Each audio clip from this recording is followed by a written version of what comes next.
তো গাইজ এয়া মহাভাৰতৰ চক্ৰবেহুৰ সদৃশ এটা চক্ৰবেহু বনাই থৈছে। আপোনালোকে ইয়াত আহি সোমাই চাব পাৰে, সুন্দৰকৈ বাঁহৰে বনাই থোৱা আছে।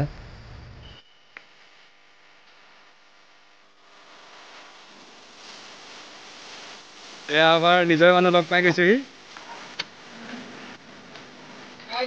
দেখিছে আমাৰ কামাণ্ডো পাৰ্টি উঠি আছে।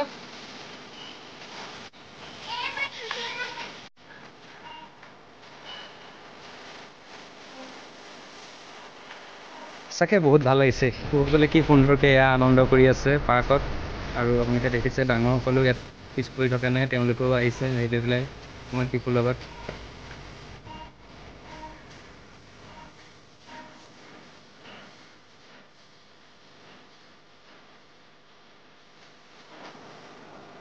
কন্যকা বহুমুখী ফাৰ্মত বিভিন্ন ধৰণৰ খেতিৰে সেউজ বিপ্লৱ আনিছে আমাৰ চতিয়া সমষ্টিৰ মাননীয় বিধায়ক মহোদয়ে।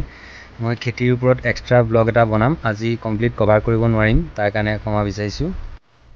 ইয়াৰ কন্যাকা নাৰ্চাৰী, ইয়াত বিভিন্ন প্ৰজাতিৰ গছপুলি আৰু ফুলপুলি। আৰু আপোনালোকে ইতিমধ্যে গম পাইছে যে আমাৰ চতিয়া ৰত্ন বিধায়ক পদ্ম হাজৰিকাদেৱে যি প্ৰচেষ্টা হাতত লৈছে, 4 লেনযুক্ত ৰাস্তাৰ যি মাজৰ ডিভাইডাৰ আছে, তাত চকীঘাটৰ পৰা ধৰি বিশ্বনাথ চাৰিআলি যি লীলাধাৰী দলং আছে তালৈকে বৃক্ষৰোপণ কৰা হ'ব, বিভিন্ন ধৰণৰ ফুলো থাকিব। তাৰ কাৰণে এই নাৰ্চাৰীত সংৰক্ষণ কৰি ৰখা হৈছে বিভিন্ন প্ৰজাতিৰ গছ ফুল ইত্যাদি। আৰু মই এতিয়া আহিছোঁ কন্যাকা ৰেষ্টুৰেণ্টৰ ভিতৰলৈ, আপোনালোকক দেখুৱাব চেষ্টা কৰিম। ইয়াৰ ভিতৰত আপোনালোকে পাব বিভিন্ন ধৰণৰ খাদ্যৰ লগতে মিঠাই মৌ ইত্যাদি। আহক আমি ভিতৰলৈ যাবলৈ চেষ্টা কৰোঁ।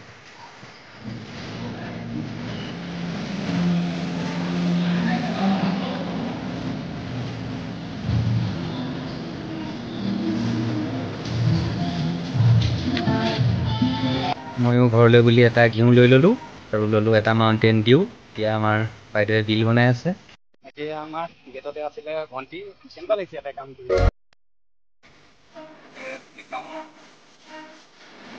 আৰু এতিয়া মই যাত্ৰা কৰিছোঁ কন্যাকা ৰিজৰ্টৰ দিশে। আৰু গাইজ দেখিছে ৰাস্তাৰ দুয়োকাষে আছে কল, নাৰিকল, অমিতাকে আদি কৰি বিভিন্ন প্ৰজাতিৰ গছ, কি সুন্দৰকৈ ৰাস্তাৰ দুয়োকাষে। আৰু আপোনালোকে যদি ভিডিঅ'টো চাই ভাল পাইছে, লাইক কমেণ্ট আৰু শ্বেয়াৰ কৰিব নাপাহৰিব।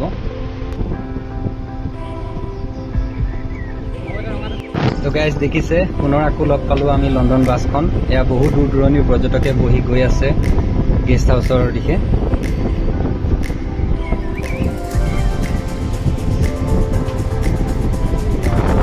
Bye bye bye bye. Finally guys আহি পালোহি কন্যাকা গেষ্ট হাউচ। এইখন কন্যাকা গেষ্ট হাউচৰ কাষতে থকা এখন ৰেষ্টুৰেণ্টৰ ভিতৰৰ সামগ্ৰিক পৰিৱেশটো এবাৰ দেখুৱাই দিছোঁ।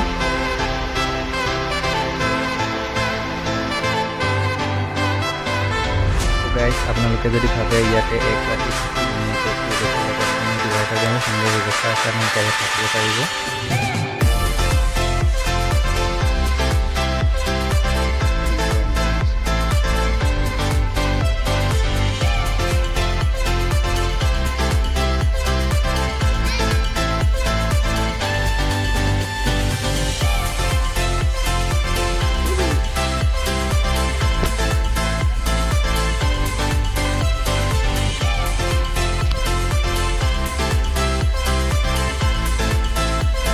মই এতিয়া বৰ্তমান আছোঁ মথাউৰিত, ধলি নদীৰ পাৰৰ যিটো মথাউৰিত। সঁচাকৈ এই পৰিৱেশনো সঁচাই ভাল লগা।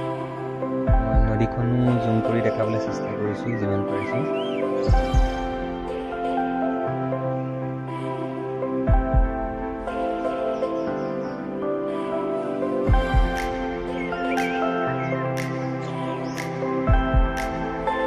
কন্যাকা বহুমুখী ফাৰ্মৰ পৰা মই ৰাওনা হ'লোঁ আৰু এতিয়া আহিছোঁ জামুগুৰি হাইৱে কাষতে থকা যি মাৰ্কেটিঙত এখন ৰেষ্টুৰেণ্ট আছে, তাতে মাছালা ডোচা এটা অৰ্ডাৰ কৰিলোঁ। এতিয়া আমাৰ গাঁৱৰে ভাইটি হিমাংশু, তেখেতে কন্যাকা ৰেষ্টুৰেণ্টত জব কৰি আছে।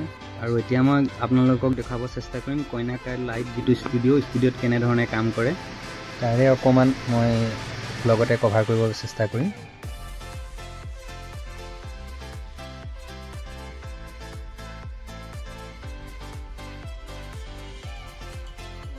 নমস্কাৰ। পুনৰ লগ পাইছোঁ আপোনাক ষ্টুডিঅ'ত। যোৱা সপ্তাহত লগ পাইছিলোঁ আমাৰ গাঁৱত। হয়, আপোনালোকে ফিল্ডৰ উপৰিও ইয়াতো ষ্টুডিঅ'টো যথেষ্টখিনি কাম কৰিবলগীয়া থাকে। নাই, আজি একচুৱেলি হিমানিন্দা এটা ড্ৰোন শ্বটৰ কাৰণে গৈছে, সেইকাৰণে মই এনেই তেওঁৰ চেয়াৰখনত বহি আছোঁ, কিন্তু ইয়াত আমাৰ এডিটৰ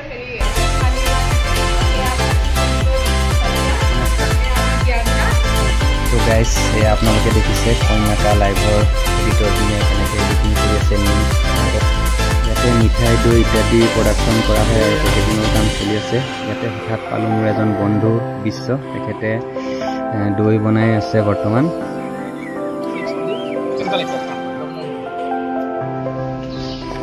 ইয়াতে দেখিছে ৰাইচ মিল আৰু ইয়াৰ কাষতে আছে অইল মিল। মই বেলেগ এদিন আহি ইয়াৰ ছেপাৰেট আপোনালোকক ভিডিঅ' বনাই দেখাম বুলি আশা কৰিছোঁ। আজিলৈ বাই বাই, টেক কেয়াৰ, চাই থাকিব নিশ্চতিয়া।